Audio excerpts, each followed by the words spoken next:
Hey everyone, welcome back. I appreciate you stopping by, checking out this video.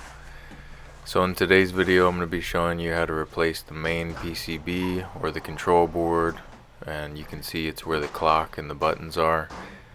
This should apply to any range that looks like this for the most part, where it's got the clock and the buttons up on the top backboard there. First things first, go ahead and make sure you unplug whatever you're working on. You don't want to shock yourself or damage any of the electronics. Next thing, you want to make sure you got your PPE, wear your gloves. A lot of these appliances, they've got sharp edges on the inside. You know, on the outside everything's nice and rounded and smooth and painted, but once you start taking them apart, you're going to see there's a lot of sharp edges, especially with that sheet metal or that tin, you know, however you want to call it. So at least for me, yeah, those gloves are dirty, but hey, you know what? That means I've been using them. So this specific one, typically on these ranges, what you're going to want to do is take off the back panel, at least at the top. For some reason, this range, you have to take off the entire back panel.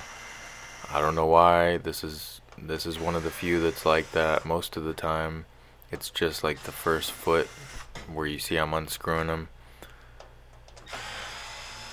This specific one, it's got Torx screws on the top part. So you see there where the glass top is. Typically you only have to take off that top part, but for some reason this one you have to take off the whole back.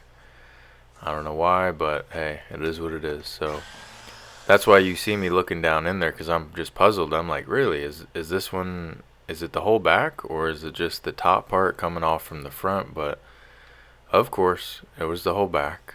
So anyway, for some reason they switched to 1/4 inch bit screws. I don't know why, but they did for the bottom lower portion of this back panel. So anyway, something else I like to do is I have safety glasses on too, just in case something pops out or I end up poking my eye. That's part of the PPE I highly suggest, because if you're anything like me, you've cut your hands and you've gotten things in your eye or you poked your eye.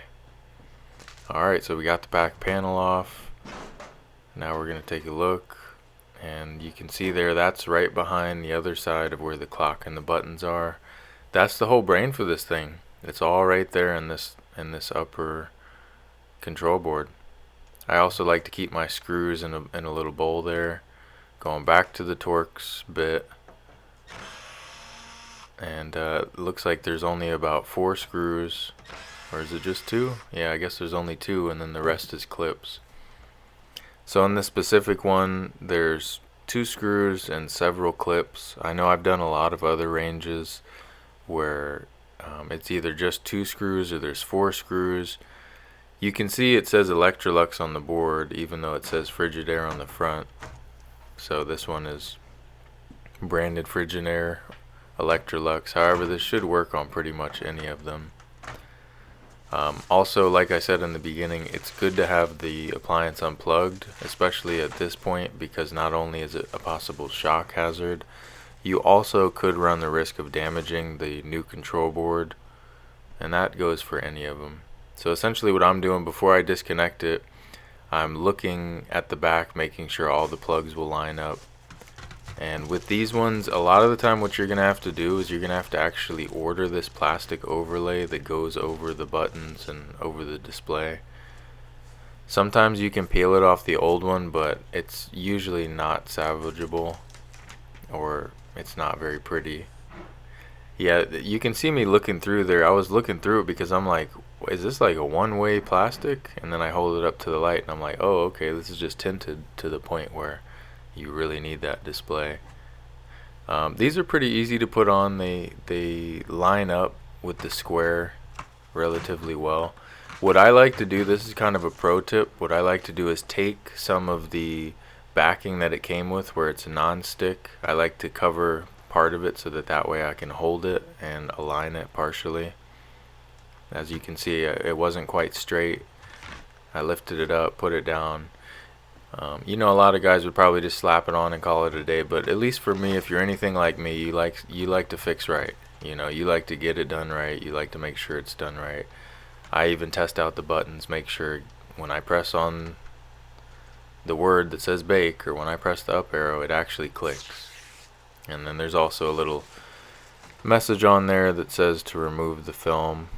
Now I'm just going ahead and popping all the connectors off. Typically it's a good idea to take a picture whenever you're doing this kind of thing where you're changing control boards and you have a lot of connectors. But this one, it was only 3 connectors and it was essentially foolproof. You weren't really able to put them on in the wrong order, so I didn't take a picture in this instance. Yeah, so I got it all put together. I'm putting the new board in. With this one, you have to slide it into the clips, let it clip, and then you actually have to press in or screw on the screws.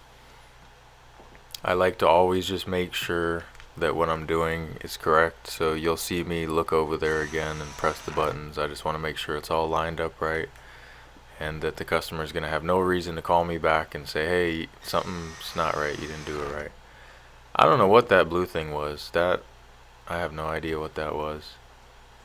Yeah, I was just looking at the wires there.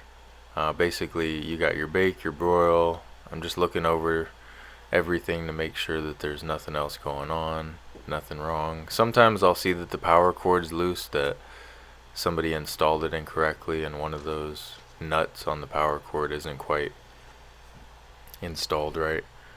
But in this case, everything seemed tight. So yeah, I'm putting on my gloves.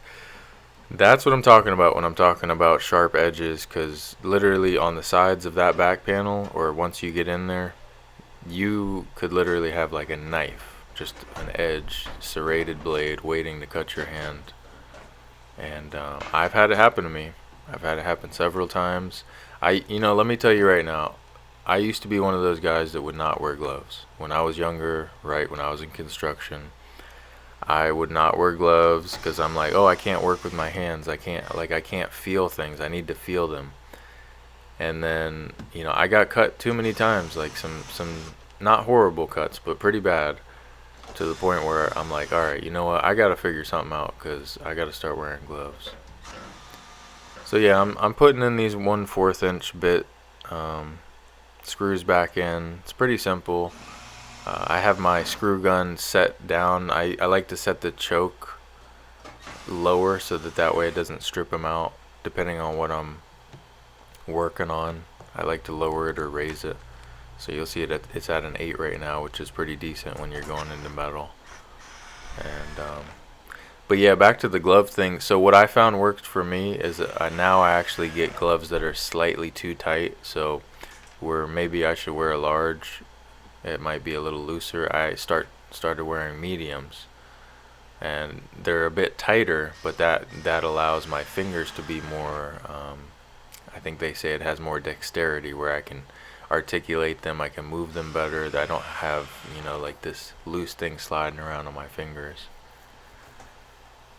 And as far as putting the screws back, it's pretty simple. I mean, you could make a diagram, or you could get a piece of paper and set them down in the order you took them out in. But with this kind of appliance, it's really simple. There's really not too much of a way to mess it up. There I am. I'm plugging it back in.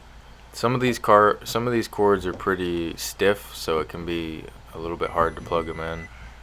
And this house is actually being renovated, so I didn't use my slide or anything. Alright, now I'm pushing it in. I like to get low and push from the bottom when I'm pushing appliances. I'm just making sure everything fits right. It's not wobbling, teetering, any of that. Checking the time. What I like to do as a courtesy and as a best practice, I like to go ahead and set the time.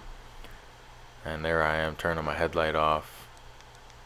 Just checking the video there, making sure everything is in focus and everything like that. But yeah, I like to set the time, test out some of the buttons, just to make sure that everything's working, and so that way, it's a respect thing. It's like, you know what, one less thing for the customer to have to do, and one less thing for them to possibly call me back on. Here I am, I'm actually waiting. I could have set it to 33 and just left it, but I actually went ahead and set it to 34 and waited. But yeah, anyway, so yeah, that's how to change the main control board or the clock or the main PCB, however you want to say it, on one of these slide-in ranges. This should apply to pretty much any slide-in range with this style of display and controls. And it's not too bad. So if you appreciated this video, go ahead and like, comment, subscribe, and check out my other videos. I appreciate all of you, and I hope you have a great day. I look forward to seeing you in the next one. Later.